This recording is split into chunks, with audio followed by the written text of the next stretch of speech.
सिद्धेभ्यः।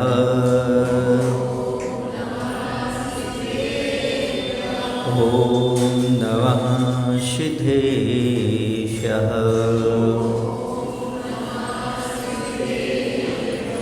कारुणमुपकारम् अर्हन्तारमतहे विषेधरम् आर्यवच्छायारं लोयं ये सौसाहुरं लोयं ये सौसाहुरं। बोलिए अहिंसा परमो धर्म की। देवादिदेव श्री मूलनायक संभवनाथ भगवान की, आचार्य कुंद कुंद महाराज की, आचार्य गुरुदेव भगवान श्री विद्यासागर जी महाराज की।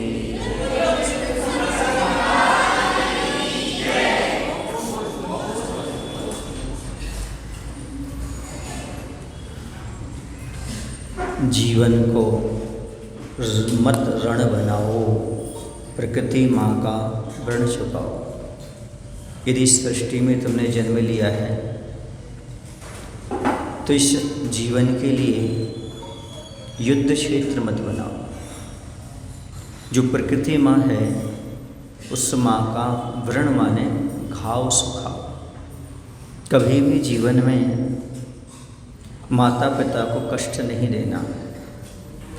जो भी कष्ट दिए हैं उन कष्टों को पर मलहम लगाने का प्रयास करो, उन्हें दूर करने का प्रयास करो।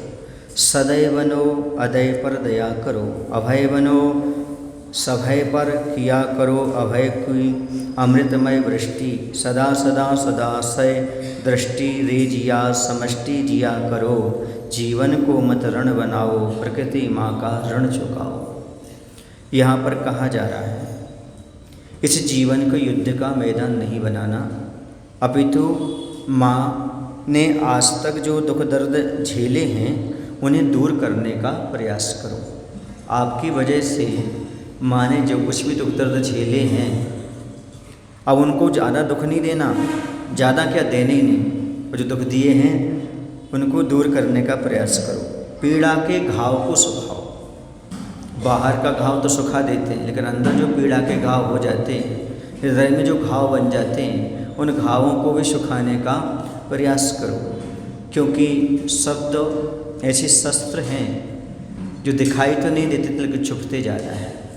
कई बार बाहर का घाव इतना दुख नहीं देता जितना कि शब्दों के द्वारा किया गया घाव दुख देने लगता है। कई बार व्यक्ति स्वार्थवश, द्वेषवश, कसायवश ऐसे शब्द बोल जाता है तो जीवन भर घाव के रूप में छुपते रहते हैं। तो उनके अंदर में जो घाव हैं उनको सुखाने का प्रयास करो। उसके साथ ही साथ क्या करो, दयावान बनो। जो दया से रहित क्रूर हैं उन पर भी दया करो। जो भयभीत हैं उनको भी अभयदान प्रदान करो। समझ आया? दया का भाव अपने जीवन में स्वीकार करो। क्यों? क्योंकि दया के बिना धर्म नहीं होता। दया से रहित जो क्रूर परिणामी उन पर भी दया करो। दया तो करना ही है, लेकिन क्रूर परिणामी जीवों पर भी दया का भाव होना परम आवश्यक है। ऐसा मत समझिए क्रूर परिणामी हैं तो इस पर दया नहीं करेंगे तो धर्म हो जाएगा, ऐसा नहीं है। कोई ही प्राणी हो, चाहे क्रूर परिणामी हो चाहे सरल परिणामी हो, दया सबके प्रति रखना चाहिए। और इसके साथ साथ ही अमृतमय सभय, जो भयभीत हैं उन पर अभय की दृष्टि रखो, अर्थात वो भय से दूर हों ऐसा प्रयास करो। जो भयभीत हैं वो आपके द्वारा भय से रहित हो जाएं ऐसा कोई प्रयास किया करो। अपना ही ना अंकन किया करो। और यहाँ पर क्या है, रे जिया समष्टि जिया करो। और सदा सदा सदाशय दृष्टि रखा करो। सदाशय दृष्टि माने होता है सकारात्मक सोच। और ये भी कह दिया यहाँ पर कि आप हमेशा सकारात्मक अच्छे विचार रखो। सद आशय माने अच्छा आशय रखो, अच्छे विचार रखो। अमृत के समान मीठे वचन मुख से निकाला करो। और जब भी बोलो तो कैसे भी शब्द बोलो, मीठे शब्द बोला करो। यहाँ पर एक बात समझने की है, सकारात्मकता, अच्छे विचार। अच्छे विचार क्यों रखना चाहिए, क्या कारण है, या अच्छे विचार कहते कैसे, या बड़ी सोच कहते कैसे? छोटी सोच वो होती है जो पैर की मोच जैसी होती है। जैसे पैर की मोच और छोटी सोच आदमी को आगे नहीं बढ़ने देती है, वैसे हम उल्टा ले सकते हैं। जिसके पास बड़ी सोच है और पैर में कोई मोच नहीं है, समझो वह व्यक्ति हमेशा उन्नति को प्राप्त होता है, वृद्धि को प्राप्त होता है। सकारात्मक सोच का अर्थ है बड़ी सोच रखना, दृष्टि का परिवर्तन। संसार में बड़ा कौन है? जिसके पास सकारात्मक सोच है। बड़ा कौन है? जो झुकना जानता है, वो बड़ा है। दूसरे को झुकाना तो छोटी सोच है और स्वयं झुक जाना बड़ी सोच है। बड़ी सोच का व्यक्ति दूसरे को झुकाना नहीं चाहता, स्वयं झुक करके मिलना चाहता है। ये अपने आप में बड़ी सोच हुआ करती है। बड़ी सोच के आदमी छोटी छोटी बातों पर नाराज़ नहीं होते, छोटी छोटी बातों पर ध्यान नहीं देते, उसे इग्नोर कर देते, क्योंकि उनके पास कौन सी सोच है? बड़ी सोच। और इसी का नाम है सकारात्मक सोच। सकारात्मक सोच तो जीवन का संबल है। सकारात्मक सोच तो मील के पत्थर हैं जो हमें कभी भटकने नहीं देते। जब कभी भी सोचो आप तो सकारात्मक सोचो। यदि सकारात्मक सोच मस्तिष्क की भूमि पर हैं तो समझो गुलाब और कमल के पौधे आपने लगा लिए, और नकारात्मक सोच है समझो बबूल और कटीली झाड़ियों के बीच में आप घिर गए। यदि आपके बगीचे में गुलाब के फूल हो तो कैसा लगता है? अच्छा लगता है, और कांटे कांटे नज़र आए तो बुरा लगता है। वैसे ही अपने मस्तिष्क में कभी भी नकारात्मक सोच मत आने दो। जब रखो तब सकारात्मक सोच रखो। नकारात्मक सोच चुभती है और सकारात्मक सोच चुभन को दूर करती है। यदि आप अपने जीवन में चाहते हो कि दूसरे को चुभन ना हो और हमें भी चुभन ना हो, तो सकारात्मक सोच रखना प्रारंभ कर दो। हर क्षेत्र में अच्छा सोचो, हर क्षेत्र में सकारात्मक सोचो, चाहे परिवार में हो, चाहे समाज में हो, चाहे जीवन में हो, हमेशा सकारात्मकता रख करके चलो। जितने सकारात्मक आप होगी उतने सफल होगे। सकारात्मकता सफलता दिलाती है, सकारात्मकता संबंधों को अच्छी रखती है। सकारात्मकता जो है जीवन में एक नई ऊर्जा भर देती है। जिसके पास सकारात्मकता है वह व्यक्ति हमेशा सुखी है। सुख को देने वाली यदि कोई तो सकारात्मकता है।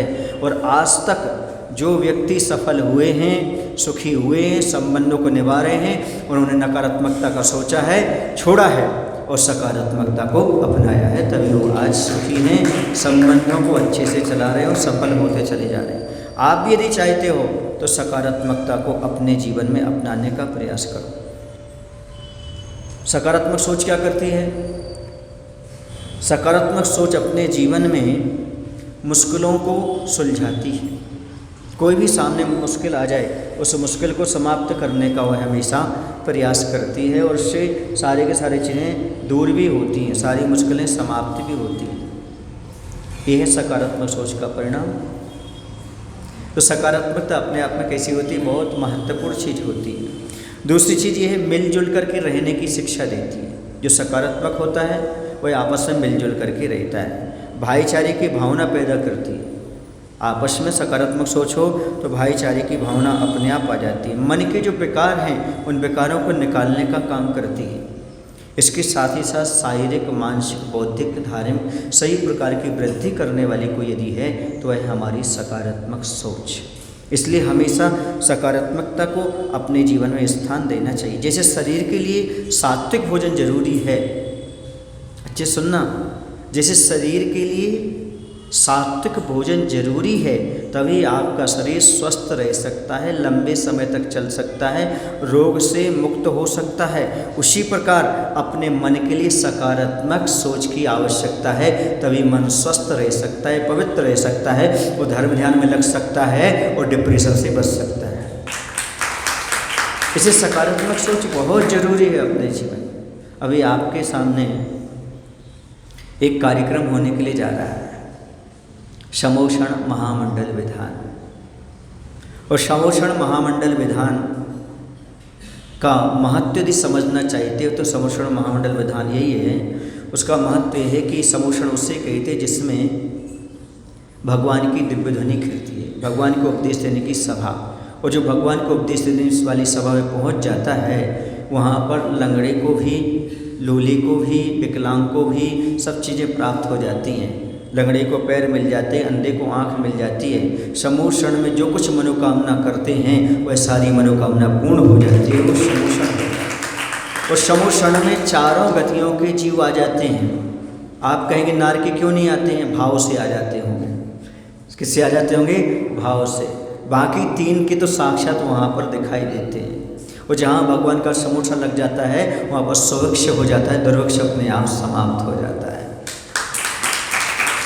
और समूह क्षण की महिमा ये भी है कि समूह क्षण में जाने से, भगवान की दिव्यध्वनि का पान करने से हमारे भाव छट जाते हैं, हम निकट भव्य बन जाते हैं, निकटता हो जाती है, अर्थात हमें मुक्ति का लाभ बहुत जल्दी प्राप्त हो जाता है। और स्थापना निक्षेप से वहाँ पर जो भी आप क्रिया करते हो अगले भाव में हो सकता है आपको उसी रूप में वहाँ पर पद प्राप्त हो जाए और आप वहाँ पर कल्याण कर सकते हैं। तो इस प्रकार से समोषण में बहुत सारा आपके लिए लाभ है।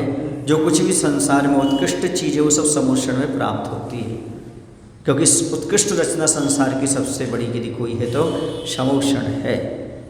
जिस व्यक्ति ने भी समोषण में मन वचन काय से अपना भाव जगा लिया, समझो इसका तो कल्याण निश्चित ही है।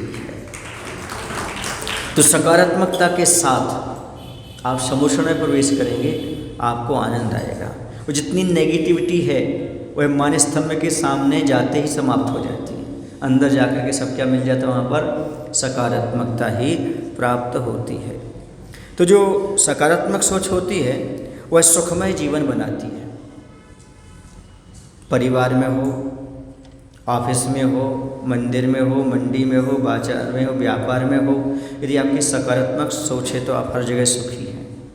और सकारात्मक सोच नहीं है तो आप कहीं भी चले जाओ दुनिया में, हर जगह आप दुखी ही रहेंगे।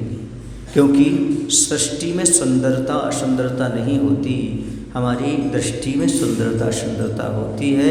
जैसी हमारी दृष्टि हो जाती है, सोच हो जाती है, वैसी सृष्टि हमें नजर आने लगती है, वैसे हमारे प्रतीत होने लगती है। सृष्टि दुख भी देती है, सृष्टि दुख भी देती है। यदि हमारी दृष्टि नकारात्मक है तो दुखी दुख है, और सकारात्मक है तो सुखी सुख है। सारा का सारा जो कुछ भी आधारित है वह हमारे दृष्टिकोण पर आधारित होता है।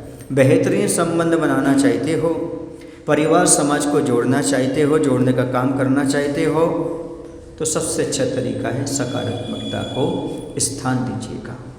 जो कुछ चीज़ है उसे सकारात्मक लेने का प्रयास करें। कोई भी घटना उसे सकारात्मक लेने का प्रयास करें। सामने वाले ने कोई कार्य किया है, उसमें यदि कोई सकारात्मक चीज़ दिख रही है तो उसकी प्रशंसा करें। जो नकारात्मक दिख रही है उसकी आलोचना ना करें, उसे अकेले में समझाने का प्रयास करें। जितने आप सकारात्मक रहेंगे उतने आपके संबंध हैं बेहतरीन बनेंगे, परिवार अच्छा रहेगा, समाज अच्छी रहेगा, आपका व्यक्तित्व भी ऊपर उठता चला जाएगा। क्योंकि सोचने का नज़रिया अपने आप में अलग होता है। जैसे आपकी नज़रें हो जाती हैं वैसे नज़ारे हो जाते हैं।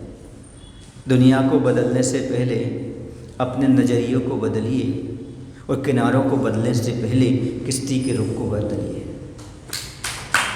जैसे किश्ती का रुख बदलेगा वैसे क्या होगा? कश्ती का रुख बदलेगा वैसे किनारे बदल जाएंगे। वैसे अपनी सोच बदलेगी दुनिया बदल जाएगी। हम दुनिया को बदलने का प्रयास करते हैं, अपने आप को बदलने का प्रयास नहीं करते। अपने आप को कभी नहीं बदल पाते। और जो अपने आप को बदल लेते हैं वो जीवन में हमेशा सुखी रहते हैं, आत्मसंतुष्टि का अनुभव करते हैं। ये समझने की आवश्यकता है। स्वर्ग जैसा वातावरण का यदि निर्माण कोई होता तो सकारात्मक सोच से होता है। भय और घबराहट से जो मुक्ति होती है वो सकारात्मक सोच से होती है। आज क्या होता है, बहुत सारे लोग हैं यूट्यूब पर और यहाँ वहाँ, वो बहुत सारी बातें बताते हैं, हीलिंग वगैरह करते हैं, ऐसा करते हैं वैसा करते हैं, और आप लोग उनके चक्कर में पड़ भी जाते हैं। और वो क्या करते हैं, मैं आपका सुरक्षा कवच बना रहा हूँ, ऐसा कर रहा हूँ, वैसा कर रहा हूँ। प्रतिदिन सुबह उठ करके आप सुरक्षा कवच बना लेना, ऐसा कर लेना, वैसा कर लेना। और जिस दिन आपने सुरक्षा कवच नहीं बना पाया उस दिन आप डिप्रेशन में आ जाते हो, आपको टेंशन हो जाता है। और उसी समय कोई घटना और घट जाए, देखो मैंने सुरक्षा कवच नहीं बनाया था ना इसलिए ऐसा हो गया, वो वहाँ माइंड चला जाता है। अब वो कहता अब आपने उसके सामने बात रखी, मेरा बेटा पढ़ता नहीं है, बात नहीं मानता है, ऐसा नहीं करता, इसलिए कोई उपाय बताओ। और ने आपके माइंड में बना दिया आपका बेटा बात नहीं मानता, ऐसा करो तो आपके बेटा बात मानेगा, ऐसा करेगा। अब वो ही तुम्हारे ध्यान का विषय बनता रहेगा, हमारा बेटा बात नहीं मानता है, हमारा बेटा सुनता नहीं है, हमारा बेटा पढ़ता नहीं है। अब वो सोते सोते समय आप लोग उस समय उसी बात को रखे रहे, जो हमने सुरक्षा कवच बनाया है, हमारा बच्चा पढ़ने लगेगा, ऐसा हो जाएगा, नहीं होगा तो क्या होगा, वैसे सोते सोते आपकी नींद खराब हो जाती, नींद खराब हो जाती है। अब जैसे 2-3 दिन नींद नहीं आती तो आपको डिप्रेशन जैसा आ जाता है। फिर लोग कहने लगे ऊपरी बाधा हो गई है, मेंटल हॉस्पिटल ले चलो, यहाँ ले चलो, यहाँ ले चलो। ये क्यों होता है? क्योंकि ये सारी चीज़ें ऐसी घूमती रहती हैं। मैं कहता हूँ किसी हीलिंग और किसी के चक्कर में मत पड़ो, मत सकारात्मक सोच रखो, समय से सब ठीक हो जाएगा। ऐसे घूमना रखो, यहाँ मत घूमो, मत भटको यहाँ वहाँ, उससे आपको कोई भी अच्छा पॉजिटिव मिलने वाला नहीं। या तो फिर आपके अंदर इतनी दृढ़ता हो कि सामने वाला आपको कुछ कहे तो आप उस माइंड में ना लें उस बात को, तत्काल आप उसको इग्नोर कर दें तो ठीक है, वरना वो लेकर के बैठ जाएंगे आप, मेरी सुरक्षा वो कर रहे हैं, मेरी सुरक्षा उससे ऐसा है। नहीं, आपकी सुरक्षा किसी चीज़ से नहीं है, आपकी सुरक्षा मात्र धर्म से है, पुण्य से है, उनकी क्रियाएँ करो, आपकी सुरक्षा अपने आप होते चले जाएगी। आप शुद्ध वस्त्र पहन करके भगवान का अभिषेक पूजन कर रहे हैं, गंधोदक लगा रहे हैं, आप विधान में बैठ रहे हैं, आप स्वाध्याय कर रहे हैं, यही आपका सबसे बड़ा सुरक्षा कवच है, यही आपकी सुरक्षा कर रहे हैं। और विधान में जाकर के समोषण विधान में बैठ जाओ, आप सुरक्षित हो गए। ये जो सही तरीके बताए हैं आचार्य ने, उसको तो आप अपनाना नहीं चाहते, नई खोज चाहते, नई खोज चाहते। उसके कारण आप भयभीत भी होते हैं और डिप्रेशन के शिकार भी हो जाते हैं, क्योंकि वही बात आपके मन में घूमने लगती है। एक बात उन्होंने भर दिया, आपका बेटा ऐसा है, ऐसा है, ऐसा। अब आपके मन में वही चलने लगा कि हमारा बेटा सुनता नहीं है, हमारा बेटा पढ़ता नहीं है, हमारे परिवार के ऐसे हैं, हमारी पति ने ऐसा कर दिया, हमारी पत्नी ने ऐसा कर दिया। बस धीरे धीरे डिप्रेशन के शिकार हो जाते हैं, उससे निकलना फिर मुश्किल हो जाता है। दवाइयाँ और दे देते हैं, नींद की दवाइयाँ, बेहोशी की, तो सो जाते हैं, कुछ दिन अच्छा रहता है, फिर बाद में फिर उठ जाता है वो। इसलिए अच्छा सोचो। कैसा सोचो? अच्छा ये सोचो, कुछ नहीं, समय आएगा, बच्चा भी ठीक होगा, पति भी ठीक होगा, पत्नी भी, सब ठीक होंगे, ऐसा विचार करके रखो। और दूसरी चीज़ ये है, कुछ चीज़ों में अपना बस नहीं चलता, उसमें ज़्यादा दिमाग लगाने की ज़रूरत नहीं है। जितना तुम दिमाग लगाओगे उतना अपने आप को आत्मोध्यान की ओर ले जाओगे, और आत्मोध्यान रहेगा तो पुण्य कम वैसे ही था, और पुण्य पतला हो जाएगा तो और आपके लिए परेशानियां पैदा हो जाएंगी। और जितना सकारात्मक रहोगे उतना जो पुण्य पतला था वो गाढ़ा भी होगा और आपका माइंड ही फ्रेश होगा। इसलिए हर महीने में अच्छा सोचो। ये मनुष्य पर्याय विकल्प संकल्प के लिए नहीं मिली, ये जो पर्याय मिली है अच्छा सोचने के लिए। ठीक है, अब जो कर्म को रहता हो गया, हो रहा है, होने दो। अब तो अच्छा सोचो, अच्छा करो, अपने तरफ से अच्छा करो। सामने वाले को कितना समझा सकते, कितना बता सकते हैं, एक सीमा होती है किसी को समझाने की, बताने की भी। सब लोग पढ़े लिखे, सब जानते हैं। यदि हम उसी को लेकर के बैठे रहेंगे तो डिप्रेशन में चले जाएंगे। ना हमारा मन माला फेरने में लगेगा, ना स्वाध्याय में लगेगा, ना कोई क्रिया में लगेगा। क्यों? आपको एक ही बात घूमती रहेगी, ऐसा है, ऐसा है, ऐसा है, ऐसा है, ऐसा है, ऐसा है। सामने वाले कहेंगे तो पागल जैसा हो गया भैया, उसी के पीछे पड़ा रहता है, ऐसा करता रहता है। तो इसे समझने की आवश्यकता प्रत्येक व्यक्ति को आवश्यकता है, और पढ़े लिखे व्यक्ति को ज़्यादा आवश्यकता है। तो डिप्रेशन में अनपढ़ व्यक्ति नहीं जाता, डिप्रेशन में नहीं जाता है तो पढ़ा लिखा व्यक्ति, समझदार व्यक्ति जाता है, क्योंकि वो मन पर ले लेता है ना। जिसे पता ही नहीं क्या सही क्या गलत है, वो मन पर लेते ही नहीं, हंसता रहता है, निकाल देता है। जो पढ़ा लिखा है नहीं, ये तो गलत हो गया, उस बात को पकड़ करके बैठ जाता है, तो डिप्रेशन में चला जाता है। जो टैलेंट होगा, देखना, जिसके माइंड अच्छा चलता होगा उसी का माइंड चल जाएगा, वही डिप्रेशन का शिकार हो जाएगा। क्योंकि ज़्यादा सोच लेता ना, ज़्यादा विचार कर लेता है। ज़्यादा नहीं सोचना, ज़्यादा विचार नहीं करना। कुछ लोग ऐसे होते हैं कि जब मौत आएगी, जब आएगी, वो उसके पहले 50 बार मर जाते, मौत आने से पहले, हाँ, चिंता कर करके। तो जब आएगी, जैसा होगा होगा। अभी तो वर्तमान में अच्छे से जी रहे हो, अच्छे से जियो, वर्तमान का सदुपयोग करने का प्रयास करो। सकारात्मक सोच वाला हमेशा वर्तमान में जीता है, दूरदृष्टि रखता है, लेकिन जीता कहाँ है? वर्तमान में वो काम करता है जो दूरगामी परिणाम अच्छे हों, ये देख करके। लेकिन चिंता ही नहीं करता रहता भविष्य की। जब भी भविष्य में जाओगे तब आपको नकारात्मकता घेरेगी, आगे क्या होगा, आगे क्या होगा, आगे क्या होगा, आगे क्या होगा, ऐसा सोचते सोचते नकारात्मकता में चले जाती है। इसी वर्तमान में जितने जियोगे उतने आप निराशा पर विजय प्राप्त करोगे। और सकारात्मक सोच से सबसे बड़ी चीज़ होती है, फ़ायदा बता दूं आपको सकारात्मक सोच का सबसे बड़ा फ़ायदा ये है कि शिकायतें नहीं होती। अच्छा सोचोगे, अच्छा विचार करो, शिकायत समाप्त हो जाती है, निंदा से छुटकारा मिल जाता है। हम किसी की निंदा नहीं करते, बुरी आदतें अपने पास नहीं आती, चेहरे पर प्रसन्नता रहती है, परिवार के लोग भी हमें लाइक करते हैं। क्यों? जब हम चेहरे पर खुश रहेंगे, चिड़चिड़ापन नहीं रखेंगे तो लोग पसंद करेंगे। चिड़चिड़े पे आदमी का कोई बैठना नहीं चाहता। तो ये सारे फायदे हैं अपने जीवन में। और सही निर्णय लेने की क्षमता होती है जब सकारात्मक सोच में, तो सही निर्णय लेने की क्षमता होती है। क्रोध से बच जाते, तनाव से बच जाते, अशांति से बच जाते हैं। हर समस्या का समाधान धीरे धीरे निकलने लगता है और घर का वातावरण भी स्वर्ग जैसा बन जाता है। अपने अंदर भी अच्छी फील होती है, शरीर भी स्वस्थ रहता है, माइंड भी मस्त रहता है और आसपास का वातावरण भी अच्छा रहता है और हम भी व्यस्त रहते हैं। और जब जब तुमने नकारात्मक सोचा, तब तक ध्यान रखना आप हमेशा दुखी रहे, हमेशा दुखी में रहे, विषाद में रहेंगे, क्रोध में रहे, चिड़चिड़ा, नकारात्मकता आएगी आपके अंदर। नकारात्मकता आई और क्रोध आया और चिड़चिड़ापन आए बिना रह ही नहीं सकता। और जैसे ही नकारात्मकता के साथ क्रोध चिड़चिड़ा बनाया, वैसे ही मन अस्वस्थ हुए बिना रह नहीं सकता। और मन अस्वस्थ हुआ तो शरीर भी अस्वस्थ हुए बिना रह नहीं सकता। आपका चेहरा डाउन लगेगा, आपका पेट भारी भारी लगेगा, आप कुछ करने की इच्छा नहीं होगी, थकान डले रहो ऐसा लगेगा, मोबाइल देखते रहो, इसी में लगे रहोगे आप। बोलो होता कि नहीं होता है? होगा, क्यों नहीं होगा? क्योंकि नकारात्मकता। याद रखो, आप लोगों ने कभी लकड़ी को देखा? कभी कभी ऐसी होती है, लकड़ी बाहर से अच्छी दिखती है, अंदर खोखली हो जाती है, उसके अंदर घुन लग जाता है, कीड़ा होता है वो अंदर लग जाता है और अंदर से खोखला कर देता है। ऐसे ही आदमी बाहर से अच्छा दिखता है, लेकिन जिसके अंदर नकारात्मक सोच रूपी घुन लग जाता है, वो कीड़ा लग जाता है, अंदर से खोखला हो जाता है, वह मन से दुर्बल हो जाता है। मन से दुर्बल हुआ, एक धक्का लगता है, थोड़ी सी बीमारी आती है, बेड पर पड़ जाता है, अस्वस्थ हो जाता है। क्यों? अंदर से खोखला हो चुका है वो। और जो अंदर से मजबूत है, बाहर कितनी भी ठोकर लग जाए फिर वो मजबूत बना रहता है। इसलिए नकारात्मक सोच घुन की तरह है, इसे बाहर निकाल दो, हमेशा सकारात्मक सोच के साथ जियो। यही यहाँ पर कहा है, सकारात्मक रहो। जितनी भी लड़ाई झगड़े हैं संसार में, वो नकारात्मकता के कारण जितनी भी हैं, जितने भी मन मुटाव हैं, ये सब नकारात्मकता के कारण ही हैं। जितने भी युद्ध हैं, ये सब नकारात्मकता के कारण है।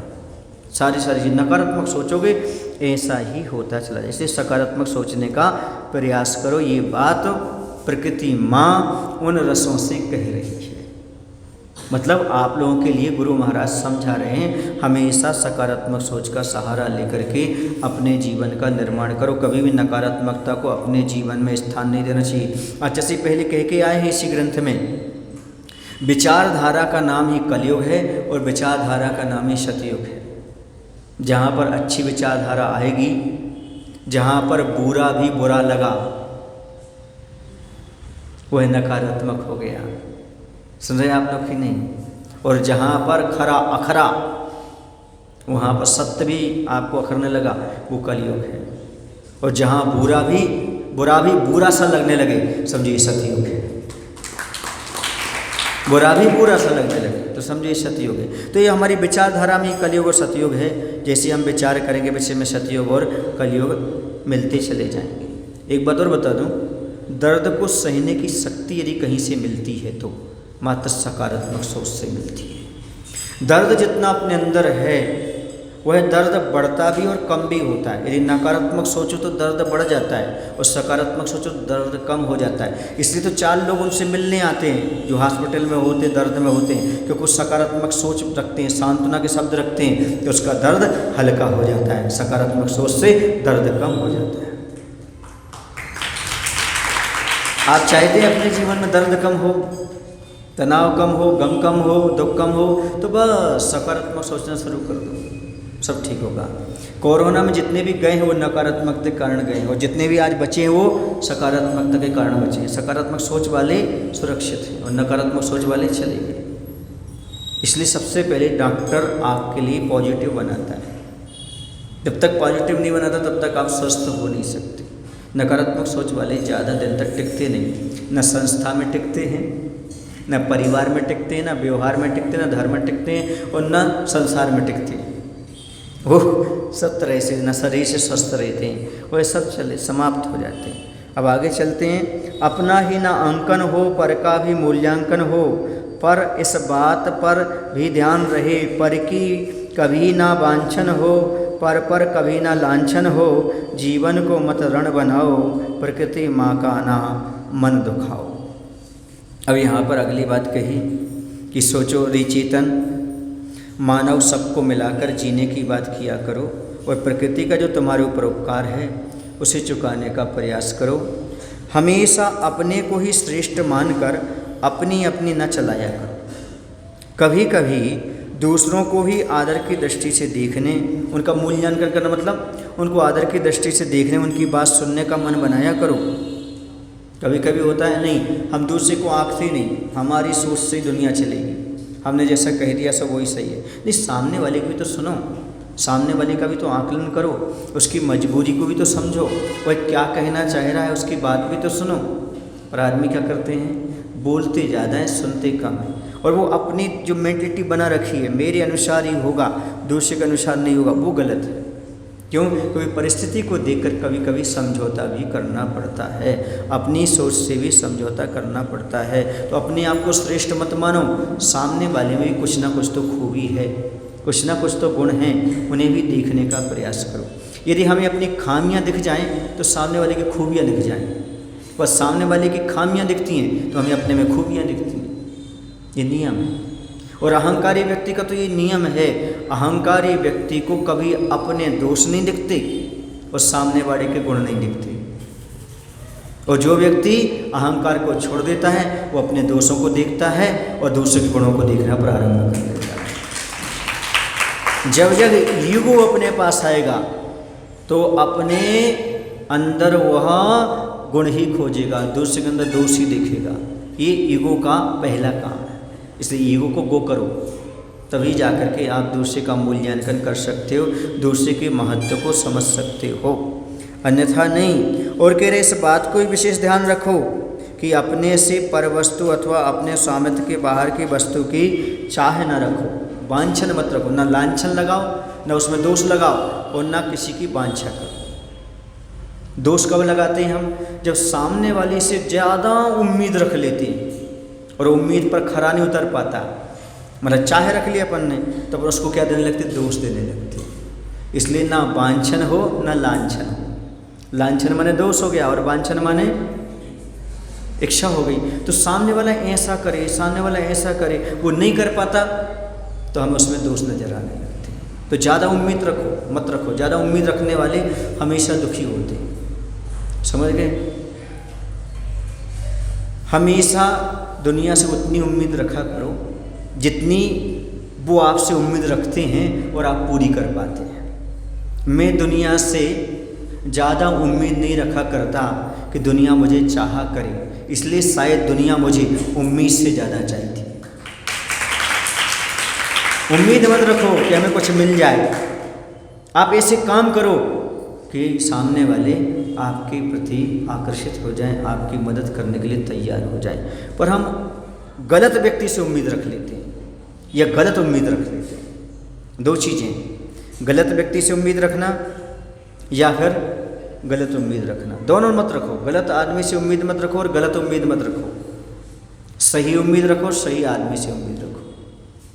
अब तुम समझो सूर्य का प्रचंड है और आप कहोगे सूर्य से हमें क्या मिल जाए? शीतलता मिल जाए। ये गलत उम्मीद है। हाँ, सुबह का सूर्य हो तो फिर भी थोड़ी सी शीतलता की कामना की जा सकती है, हाँ ये शीतल बना रहेगा।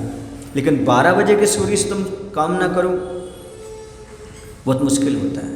ऐसी जवानी में कि जोश में जो व्यक्ति है उससे आप उम्मीद रखो, संभव नहीं, वो अपने आप में है, वो सामने वाले की सुनने वाला नहीं है। जब तक ढलेगा नहीं सूर्य तब तक कुछ भी असर पड़ने वाला नहीं है।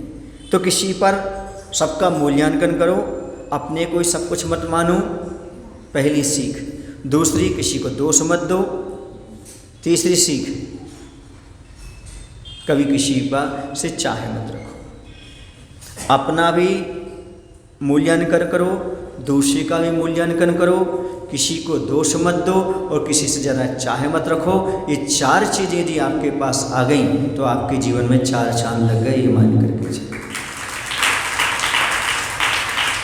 अपने को सबसे बड़ा मत मानो, दूसरे को भी महत्व दो, दूसरे पर दोषारोपण मत करो, दूसरे से ज़्यादा उम्मीद मत करो। ये 4 चीज़ें अपने जीवन में अच्छे से रखो, फिर देखो आपका जीवन कैसा मंगलमय बनता है। सामने वाले को भी आपसे टेंशन नहीं होगा और आपको भी उससे टेंशन नहीं होगा। वो भी टेंशन रहित, आप भी टेंशन रहित, क्योंकि आपका इंटेंशन अच्छा है तो टेंशन ना सामने वाले को होगा ना खुद को। इतना मात्र कर लो, 4 बातें कर लो। मेरा ही सब कुछ नहीं है, सामने वाले का भी कुछ है। और क्या होता है, नहीं मेरी बात सुनी नहीं, मेरी बात मानते ही नहीं है, ये जहाँ पर बात आ जाएगी वहाँ पर तो अहंकार बोलने लगेगा। नहीं तुम भी सही हो, हम भी सही है, तू और मैं, ये जरूरी है। मैं नहीं और तू नहीं। जहाँ मैं होते हैं वहाँ पर राग होता है, जहाँ पर मैं और तुम दोनों होते हैं वहाँ पर प्रेम होता है, और जहाँ मैं नहीं माँ तू ही तू होता है वहाँ पर भक्ति होती है। इसलिए मैं का नहीं रखना, ये राग का संबंध है। मैं और तू, मेरा भी स्थान और तेरा भी स्थान, ये प्रेम का संबंध है। और जहाँ पर मैं कुछ नहीं हूँ, सब तू ही है, ये भक्ति का संबंध है। अब आप जिस संबंध को निभाना चाहो इन तीनों को अपना लो। राग का तो छोड़ ही दो, आप मैं वाला छोड़ दो। अब दो अपनाने लायक हैं, एक प्रेम के हैं जो परिवार में आप अपनाइए, मैं भी हूँ और तुम भी है, तुम्हारा भी सही मेरा भी सही, मेरी भी चलेगी घर में तुम्हारी भी चलेगी। ये कौन सा हो गया, प्रेम का संबंध। और नहीं मैं कुछ भी नहीं हूँ, जो मेरे गुरु हैं, जो मेरे प्रभु हैं, जो वो कहते हैं वही सही है। दूध से दही, दही से मई, जो गुरुवर ने कही वही सही। जनवरी के बाद फरवरी, फरवरी के बाद मार्च, हैं क्या नहीं जनवरी का फरवरी, फरवरी का मार्च, मार्च के बाद अप्रैल, अप्रैल का मई, और जो गुरुवर ने कही वो ही सही। ऐसा कहोगे तो ये किसका है, तू ही तू, ये भक्ति का संबंध है। अब कौन से संबंध में जी रहे आप, लागू करो। राग का छोड़ दो, अब आपका 2 संबंध बचे, कौन से, एक प्रेम का बचा, दूसरा भक्ति का बचा। प्रेम का कहाँ अपनाओ, घर में, और भक्ति कहाँ अपनाओ, प्रभु और गुरु के पास। आपका जीवन उज्जवल हो जाएगा। घर में अपनी अपनी मत चलाओ, गड़बड़ हो जाएगा। घर में नहीं मेरी चली, नहीं, सबका अपना अपना अधिकार है, अपना अपना कर्तव्य है, सब अपने में लगेंगे। इस प्रकार का समाज में भी सबका अपना अपना है, अपना अपना करेंगे। ये विचार जहाँ पर आता है वहाँ पर बहुत ही आनंद का अनुभव हुआ करता है। अब थोड़ा सा हम यहाँ पर ये देख लें और आगे आचार्य क्या कहते हैं, जीवन को मत रण बनाओ, प्रकृति माँ का ना मन दुखाओ। अब ये आगे कह दिया उन्होंने कि अब थोड़ा सा ऋण तो चुकाओ, जो बड़ों का है उपकार तो चुकाओ, उनके मन को दुखाओ मत। ये निश्चित है, जब हम उपकारी के उपकारों को याद करते हैं तो दोष नहीं दिखाई देते। जब भी उपकारी के उपकार पर ध्यान जाएगा, इन्होंने हमारे जीवन में ये उपकार किया, ये उपकार किया, इनकी कृपा से हम ये प्राप्त हुई, तो फिर उनके दोषों पर ध्यान जाएगा ही नहीं। यदि बच्चे ये ध्यान देने लगें कि मेरे माता पिता ने मेरे प्रति जीवन में क्या क्या किया है, 5 मिनट भी वो सोच ले, तो फिर उनके दोष तो देख ही नहीं सकता। वो दोषों पर दृष्टि तो उसकी जाएगी ही नहीं, क्योंकि माता पिता ने जो दिया है वो कोई नहीं ले सकता। दुनिया में सुना जाता है कोई ब्रह्मा, कोई विष्णु, कोई महेश होते हैं, पर मैं कहता हूँ ये माता पिता ही तीनों होते हैं। क्योंकि ब्रह्मा जो उत्पन्न करता है, ऐसी कल्पना है दुनिया में, तो आपको उत्पन्न किसने किया, माता पिता है, वही ब्रह्मा हो गए। जो संरक्षण करता है वो कौन है, विष्णु है। तो संरक्षण कौन करता है आपका, माता पिता करते हैं, वो विष्णु हो गए। और आपको डांटता पीटता कौन है, जो संहारण कर क्या कौन कहलाते हैं, वो कहते हैं महेश, मतलब शंकर, तो वही तुम्हारे शंकर हुए। माता पिता ही ब्रह्मा है, वही विष्णु, वही महेश है। कहीं और खोजने के लिए कहाँ जाते हो तुम, कहाँ भटकते हो तुम, क्यों, क्योंकि तुम्हारी सारी की सारी सृष्टि के निर्माता वही है। आज यदि दुनिया में आप ये दुनिया का अच्छा नज़ारा देख पा रहे हो, तो नज़ारा क्यों देख पा रहे हो, माता पिता ने अवर्षण नहीं कराया इसलिए। वरना ऐसी बहुत सारी 9 करोड़ महिलाएं हैं जो साल में अवर्षण कराती हैं। कितनी, 9 करोड़ महिलाएं हैं ऐसी जो साल भर में अवर्षण कराती हैं। उस माँ में तो तुम्हारा नंबर नहीं है ना। ये सोचो, बड़ा उपकार किया जिस सृष्टि में तुम्हारे ला कर ये भी कभी विचार किया आपने, सोचा आपने, तुम्हारी माँ वैसी तो नहीं निकली, उसने तुम्हें पनपने ही नहीं दिया, तुम्हारे अंगोपांग बड़ी नहीं होने दी और पेट में ही नष्ट कर दिया। ये तो विचार करो, ये तो सोचो, ये उपकार तो कम से कम माता पिता के हैं। समझ आ रहा है? एक दिन मैंने कहा था बहुओं को भी ये सोचना चाहिए। कुछ बहुएं कहती हैं सास ने हमें क्या दिया, सास से हमें क्या मिला, तो उन बहुओं को सोचना चाहिए इतना सुंदर आज्ञाकारी जो पति मिला है वो किसने दिया है? वो सास ने दिया है। कम से कम बधाई देना। इतना सुंदर पति है, आज्ञाकारी, जैसा कहो बेचारा वो कर देता है। तुम एक चीज़ मांगो 4 ला के रख देता है। और किसके लिए कमा रहा है? तुम्हारे लिए तो सब कुछ दे रहा है, सब कुछ कर रहा है। तो कम से कम सासू माँ के उपकार तो मानो, इतना अच्छा दिया आपके लिए, जो आपके बिना पत्ता नहीं हिलाता, माँ की भी नहीं सुनता, तुम्हारी सुनता है, तुम्हारी इच्छाएं पूरी करता है। ये तो सोचो, तो विचार तो करो। इतनी इच्छाएं आपकी पूरी करता है। ये सब चीज़ें यदि ज्ञात हो जाएं, उपकारी की ओर दृष्टि चली जाए, तो फिर कोई संसार में बुरा है ही नहीं। क्योंकि जितना उपकार मनुष्य लेता है दूसरे का, उतना कोई नहीं लेता प्रकृति में। जितना उपकार हम ले रहे हैं संसार से, उतना कोई नहीं लेता। सारे सारे उपकार प्रकृति के, हवा के उपकार हमारे ऊपर हैं। श्वास क्यों ले रहे हैं आप? उद्गल के हैं सारे उपकार, सुख दुख जीवित मरण, ये सब किसके उपकार हैं? सब प्रकृति से हम लेते चले जा रहे हैं। हमने सबके उपकार लिए हैं। उपकार कितनों का किया है? ये तो नगण्य है। लिया है हमने उपकार दूसरों का सुमेरु पर्वत के बराबर, और हमने उपकार किया कितना है? एक राई के दाने के बराबर। यदि ये ज्ञात हो जाए तो उपकारी के प्रति हमारे अच्छे भाव हो जाए, सद्भाव पैदा हो जाए हमारे अंदर। इसलिए कहा जा रहा, सोचो विचार करो, प्रकृति माँ का कभी भी मन न दुखाओ भैया, ऐसा बात करो। और आगे कहते हैं, इसके साथ ही साथ और बोलते हैं, क्या कहते तो सुनो, जीवन जगत क्या आशय समझो, आशा जीतो, आशा ही को पासा समझो, फिर गंभीर हो कुछ और कहती माँ। अब कह रहे हैं कि संसार का यथा स्वरूप क्या है, इसे समझने का पुरुषार्थ करो। गुरुओं का अभिप्राय, जीवन का उद्देश्य क्या है, इसे समझो। आशा माने इच्छाओं को जीतो, क्योंकि ये इच्छाएं ही सांसारिक बंधन का मूल कारण है, ऐसा समझो। जगत को समझो। जगत का यथा स्वरूप क्या है? कोई बताएगा जगत कैसा है? सारा जगत स्वार्थमय है। कैसा है सारा जगत? स्वार्थमय है। जब जब आदमी के पास स्वार्थ रहता है, तब तक वह आपका है, और स्वार्थ गया तो सब चला गया। मैंने एक दिन आप लोगों को कहा था,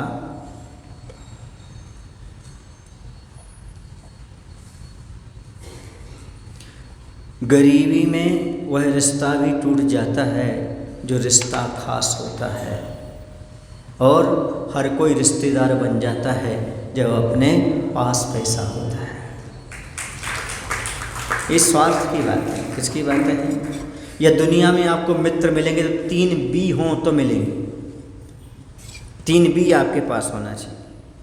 एक तो बॉडी होना चाहिए, सुंदर रूप, बॉडी होना चाहिए। दूसरा होना चाहिए आपके पास ब्रेन, और तीसरा होना चाहिए आपके पास बैंक बैलेंस। आपको मित्रों की झड़ी लग जाएगी।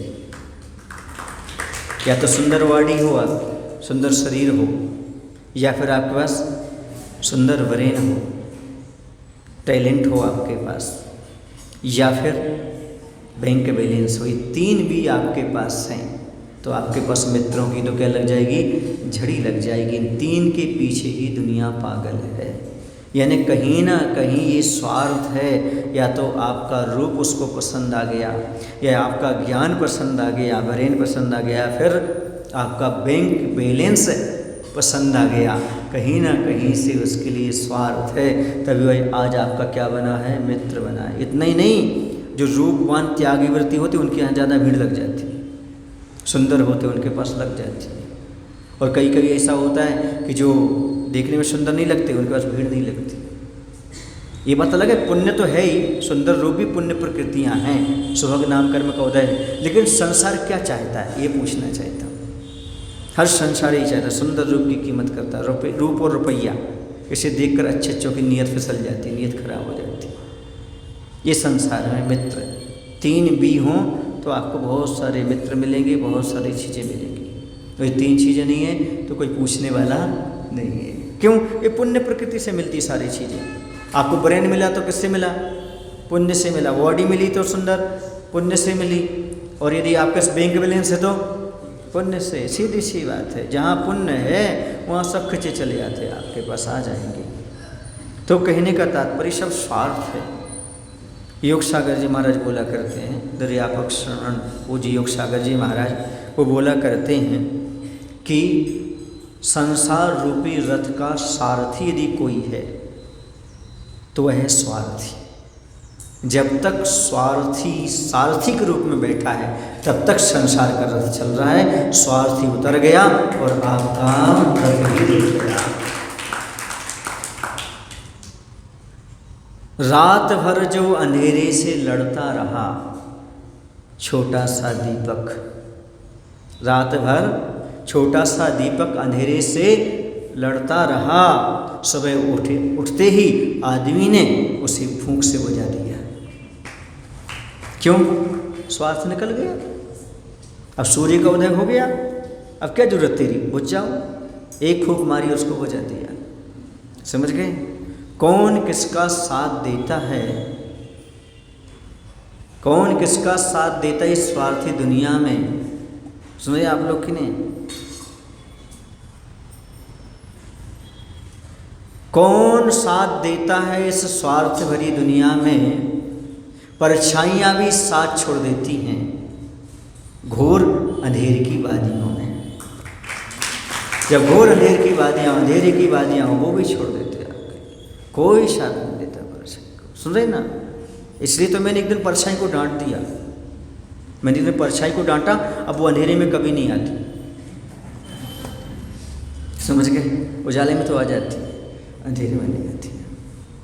तो कोई किसी का साथ नहीं। ये समझ लो, ये जगत का यथार्थ स्वरूप बता रहा हूँ आपको। जिंदा में दिल जलाते हैं, जगत का यथार्थ स्वरूप।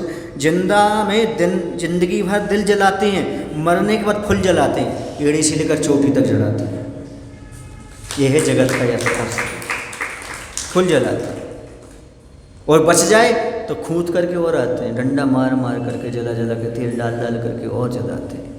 ये है सृष्टि का, ये जगत का सही यथार्थ रूप इसी है। स्वार्थमय संसार, इसे समझने का पुरुषार्थ करो। आचार्य भगवंत कह रहे, बस जिससे जितना मिल रहा है लेते जाओ, करते जाओ। उनका स्वार्थ उनके साथ है, हमारा स्वार्थ हमारे साथ है, हमारा परमार्थ हमारे साथ है, उनका परमार्थ हमारे साथ है। कितने कितनों को समझाते चले जाएंगे, किस कितने को बताएंगे। कभी कभी तो अपने ही दुश्मन अपने परिजन बन करके बदला लेते हैं। राजा श्रेणिक का बेटा कौन? कुणिक। और वो कंस कौन? अपना ही पुराना दुश्मन आकर के बेटे के रूप में, कभी पत्नी के रूप में, कभी पति के रूप में, कभी भाई के रूप में, कहीं ना कहीं मित्र के रूप में, कहीं ना कहीं आएगा वो। क्योंकि हमने कहीं ना कहीं कर्म किया है, उस रूप में वो सामने आएगा। महावीर कथा में यही सारा खोला गया है। आज आपके सामने महावीर कथा का पहला पार्ट आ जाएगा। आप देखेंगे, समझेंगे कि कहाँ से लिंक जुड़ी रहती है और कैसे कैसे कैसे कैसे जीवन में कौन किसका भाई बनता है, कौन किसका बंधु बनता है, किस प्रकार से कैसे कैसे उनके साथ में चलते, कौन नारायण बनता है, कौन पति नारायण बनता है, कैसे उनकी दुश्मनी कितनी कैसे चलती रहती है, सब आपको मालूम पड़ेगी। अभी लगता है कि हमारा भाई है, लगता है हमारा दुश्मन है। नहीं, पहले तुमने क्या किया था उसके साथ, उसे देखो आप अब क्या कर रहे हो, ये सब देखो। जगत जब समझ में आ जाए, लेकिन जगत को तभी देखा सकता है, सोते सोते नहीं, जब आप जग रहे हो। जगत हो के सोत हो। बुंदेलखंड के देखा भैया, जगत हो के सोत हो, मैंने जाग रहे हो कि सो रहे हो। तो जगत को देखना है तो सोते सोते मत देखो, जाग करके देखो। और जगाएगा कौन? या तो कोई गुरु जगाएंगे या कोई जिनवाणी माता जगाएगी, तब आप जगत को सही रूप में देख पाएंगे। आज आप लोगों के बीच में हम बैठे हैं, जरूर कहीं ना कहीं हमारा पुराना आपसे संबंध है, तभी तो यहाँ आकर के दाना पानी हो रहा है, तभी यहाँ आकर के आपको उपदेश मिल रहा है। बिना इसके संभव नहीं है। कहीं ना कहीं से कुछ ना कुछ तो लिंक जुड़ी रहती है, तभी एक दूसरे से मिलना, उठना, बैठना, प्रेम, वात्सल्य आदि, भक्ति आदि होते, वरना संभव नहीं है। आपने भी देखा होगा, किसी व्यक्ति को देखकर आपको प्रेम बढ़ने लगता है और किसी व्यक्ति को देख करके क्रोध बढ़, जबकि उसने कोई लिया दिया नहीं है। ये सब पूर्व पर्याय के चलते रहते हैं, ईरान बंदे जैसे चलते रहते हैं, आते रहते हैं। अब इसमें अच्छे से भोग लो, क्या कर लो। एक विद्वान थे, स्वाध्यायशील थे, उन्होंने कहा भाई आपके परिवार में जीवन साथी जो है ना बहुत अच्छे नहीं हैं, बात बात पर चढ़ रखते हैं, धर्म तो करते ही नहीं हैं और न जाने कैसी कैसी बातें करते रहते हैं, इतना तक कि हुक्का तुम्हें पिलाना पड़ता उनको बना करके। पत्नी के लिए हुक्का पति बना करके दे रहा है और पंडित है। सुन रहे आप लोग कि नहीं, सारी चीज़ें हैं। इसके बावजूद भी उनसे किसी ने पूछा कि ऐसा कैसे, उन्होंने कहा ये तो कर्म के उदय हैं, मैं इसी भाव में पूरे चुकाना चाहता हूँ, अगले भाव में नहीं ले जाना चाहता हूँ, इसे सांझे सबको सहन कर रहा हूँ। ये तो कर्जा चुका रहा हूँ। क्या चुका रहा हूँ? कर्जा है मेरा। क्या ये है स्वाध्याय का परिणाम। मैं उनको खुशी देकर आया था, वो हमें गम दे रहे हैं। हम उन्हें खुशी देकर आए थे, वो हमें गम दे रहे हैं। अरे हम तो कर्ज से मुक्त हो रहे हैं, बेकर्जदार हो रहे हैं। हम तो कर्ज चुका रहे, सब हो में मिला था तो चुका रहे, किया था तो हो गया। और साहूकार कर्ज चुका तो समय दुखी नहीं होता, खुश होता है, चुक रहा है, पट रहा है। इसी भाव में पूरा चला जाए, अगले भाव में ना चले। एक कहीं कहानी पढ़ी थी उसमें कि बहुत भावों से एक कसाई होता आ रहा था, दूसरा बकरा होता जा रहा था। एक कसाई होता जा रहा था, एक बकरा होता जा रहा था। तो एक बकरा बंधा था, उस कसाई को देखो उसे जाते स्मरण हो गया, अभी मुझे मारेगा। उसने बिल्कुल, उसको तो लगा कि अभी मारेगा ही, क्योंकि मैंने पिछले भाव में इसको मारा था। उसने आकर के उसे मारा नहीं, उसके पैर का मांस निकाला बकरी का। तो वो बकरा कहता है अच्छा हुआ भाई, अपनी दुश्मनी कुछ तो कम हुई, कुछ कम हुई। पहले तुमने मारा था, हमने तुम्हें मारा था, तुमने हमें नहीं मारा, अकेला मांस निकाला, कुछ तो दुश्मनी कम हुई। अब आगे हम भी ऐसे ही करेंगे, हम भी आपके लिए जान से नहीं मारेंगे। बात समझ में आ रही है आपके लिए? क्या कुछ तो दुश्मनी कम करो, कुछ तो भाव को निर्मल और पवित्र करो, क्योंकि ये वैसे संयोग नहीं मिलते, वैसे योग नहीं मिलते। ये सब कुछ योग संयोग मिले, और आप लोगों को तो वैसे नहीं मिलते बिना बैंडबाजी के। आपको तो बैंडबाजी बज करके मिले हैं, आप बजा करके लाए हो। क्या ये बात अलग है, अब तुम्हारे बज रहे हैं, लेकिन लगाए तो आप बैंड बाजे बजवा करके गिना बोलो ना, मिठाइयाँ बांट करके, निमंत्रण दे करके, इतनी तारीख को आना, हम जो है ना बजा, हमारे ज़िंदगी भर के बाजे बजने वाले हैं, उसकी तैयारी में लगे हुए हैं। आप घबराइए मत, ऐसा कर रहे हैं, जगत का स्वरूप बता रहा हूँ मैं। किसका स्वरूप बता रहा हूँ? जगत का। कोई विषय से विषयांतर नहीं हूँ, बजा करके ला रहे हैं। समझ आ रहा है आप लोगों के लिए? आ रहा है। तो ऐसे करके आ रहा है। एक सज्जन, एक बच्चे ने मुझसे पूछा, महाराज जी आप जिस भी गांव में जाते हो आपके लिए बाजे क्यों बजते हैं? हमने कहा एक बार हमने घोड़ी पर बैठ के बाजे नहीं बजवाए ना, इसलिए बजते हैं। तो तुम्हारे पापा ने बजवा लिए, हाँ, इसलिए वो हंस बैंड हो गए। कैसे हो गए वो? अब तो जिनकी हंस हंस के बैंड बजे, समझो वो कौन हो गए? हंस बैंड हो गए। हंसते रहो तो वो तो बजेंगे, वो तो है ही, नियम है ही।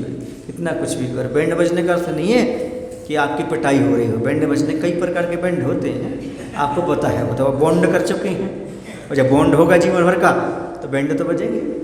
तो एक बार मांग भरी है तो मांगे तो पूरी करनी पड़ेगी, हड़ताल हो जाएगी, वरना कैसे हो जाएगी? समझ गए ना?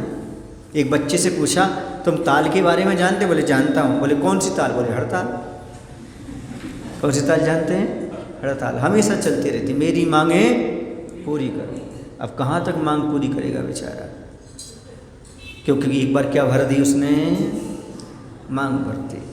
तो जगत के स्वरूप को समझो। देखो कितना विचित्र है संसार का रूप। जब कोई शादी विवाह करता है तो मिठाइयाँ बांटते हैं, भोजन पानी कराते हैं, बाजे बजाते हैं, क्योंकि संसार में फंस रहा है। और जब कोई व्रत लेने जाए तो रोते हैं, कोई मोक्ष मार्ग बढ़े तो रोते हैं। ये है जगत का स्वरूप, वो कल्याण करने जा रहा है। बेटे को घर में शुद्ध भोजन कराने में आनंदित नहीं होते, पिकनिक पर ले जाते हैं बच्चे को, आज बेटे तो हम पार्टी में ले जाएंगे, आज बेटे तो हमें उस होटल में ले जाएंगे, हम ये खिलाएंगे, मतलब उसके स्वास्थ्य के प्रति कितने आप क्या है बेपरवाह हैं, उसमें आप खुश होते हो, आज हमको खिलाने ले जा रहे हैं, हम ये ले जाना है, जबकि उसमें स्वास्थ्य खराब होना है, धर्म भ्रष्ट होना है, उसमें आप आनंद का अनुभव करते हो। और आज अपने यहाँ शुद्ध भोजन बना बेटा, शुद्ध खाना, उसमें खुशी नहीं, उसमें आनंद का अनुभव नहीं। जबकि क्या होना चाहिए, जिस दिन होटल जाओ उस दिन दुखी होना चाहिए, या तो जाना ही नहीं चाहिए, दुखी हो जाओगे तो जाओगे नहीं, तुम तो दुख महसूस करने लगोगे। तो अपने घर में देखो बेटा, अपन को वहाँ नहीं खाना, अपन यहाँ शुद्ध भोजन करेंगे, अपना अच्छे से करेंगे, ये इसमें आनंद का अनुभव नहीं करता संसारी प्राणी। ये है जगत का स्वभाव। समझ में आ रहे हैं ना? काहू घर पुत्र जाओ, काहू के वियोग आयो, काहू घर राग रंग रोया रोई परी है।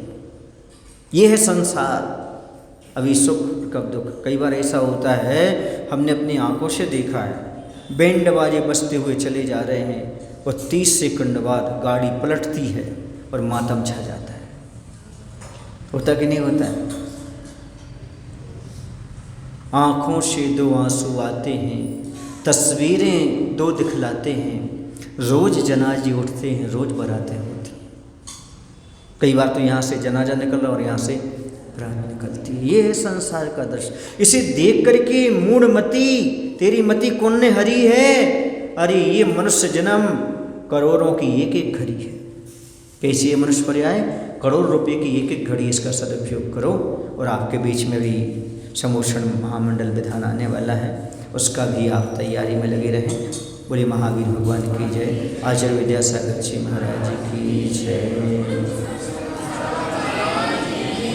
हे प्रभु, हम सभी को इतनी शक्ति, इतनी बुद्धि देने की कृपा करो, ताकि हम सभी लोग अपने जीवन में सकारात्मकता को स्थान दें, अपना ही बड़प्पन न दिखाते हुए दूसरे के जीवन का मूल्यांकन, उसका महत्व समझ सकें एवं अपने उपकारी के उपकारों को ध्यान में रखते हुए कभी भी उनका दिल ना दुखाएं, उनके दोषों पर दृष्टि ना जाए और जगत के स्वरूप को समझते हुए आत्मकल्याण में लग सकें।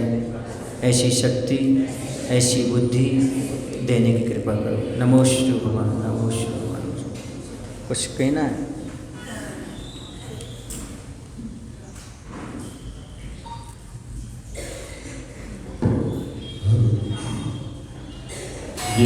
संपूर्ण भगवान की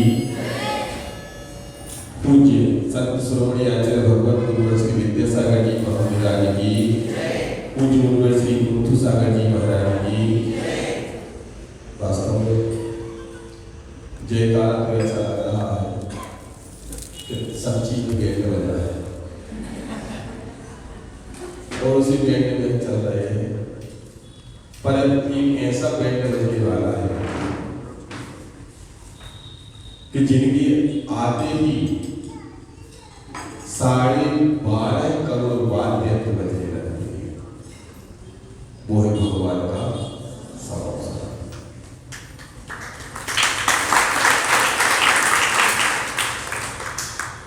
दुनिया में कर्म ने बैंड बहुत बजा लिए, अब कर्मों का बैंड बजाने का अवसर आ गया।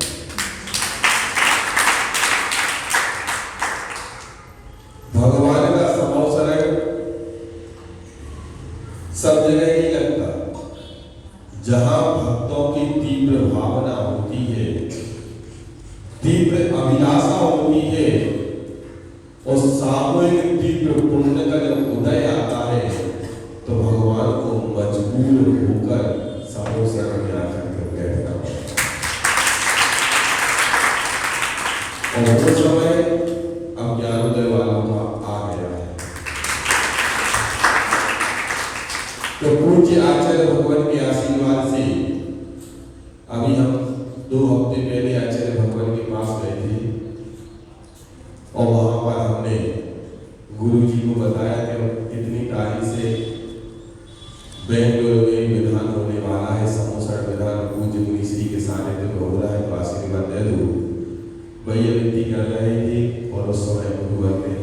आशीर्वाद दिया, कहा बहुत अच्छे से करा था। अभी कुछ दिन पहले बेंगलोर वाले आए भी तो थे यहाँ पर।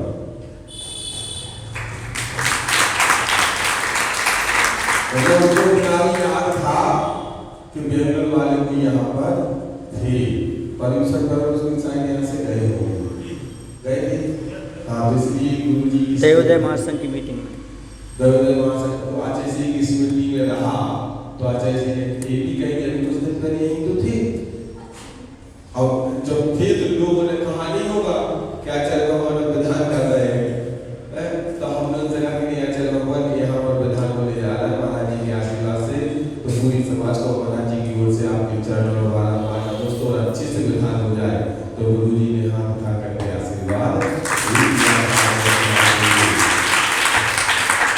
ऐसा ही विधान, क्योंकि गुरु का आशीर्वाद जब मिल जाता है तो बड़े बड़े काम चुटकियों में हो जाते हैं, क्योंकि अब समोसन बहुत बड़ी चीज है। इस विश्व का, किसका? पूरे विश्व का सबसे पहला विश्वविद्यालय मोक्ष मार्ग यानी खुला था वो आदिनाथ भगवान के समर्पित।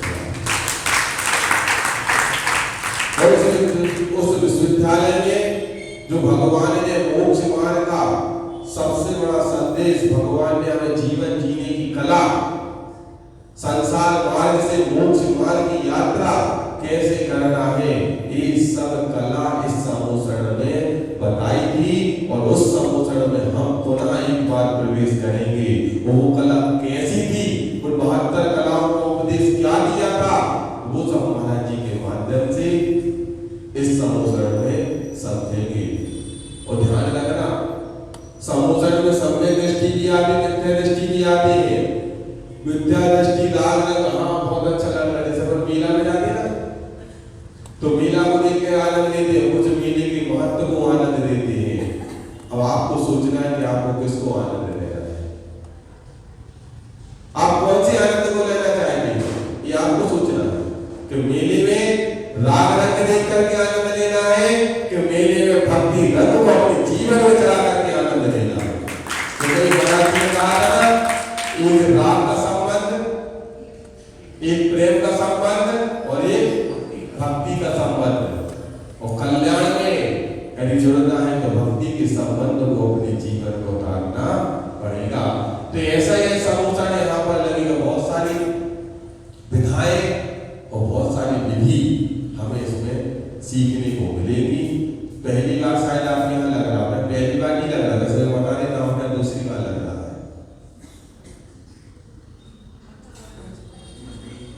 जब भगवान को केवल ज्ञान की प्राप्ति हुई तब लगा था पंचकर्म 4 घंटे के लिए, अब लगेगा कितने दिन के लिए, और आपके पास कितने दिन है टोटल जिंदगी के? बताओ आपका टोटल कितने दिन है? 7 दिन है, 8 दिन तो नहीं है किसी के पास। रविवार, सोमवार, मंगलवार, बुधवार, गुरुवार, शुक्रवार, शनिवार, इसके अलावा कोई और दिन है क्या आपके पास? बोलो ना, नहीं है ना? तो इन 7 दिनों में अपने आप को संभालने का अवसर पूज्य श्री के माध्यम से हम सबको प्राप्त होगा, तो कोई भी परिवार वंचित ना रहे। और मिथ्या दृष्टि बन के बताना, क्या बन के आना, अगले राग रंग के लिए नहीं आना, और साथ में किसके लिए आना, भक्ति रंग के लिए आना। तो समोसण में बैठना हमारा सार्थक हो जाएगा। और बहुत सारी विशेषताएं बताएंगे, समय भी कम है क्योंकि आप लोगों को भी अपनी अपनी 10वीं मंजिल तक जाना पड़ा था। ठीक है ना? तो चलिए अपने स्थान पर खड़े होंगे, जिनवाणी स्तुति करेंगे और आगे की चर्चा को संग्रह करके पूज्य श्री के सानिध्य में पुनः करेंगे। जावनी के ज्ञान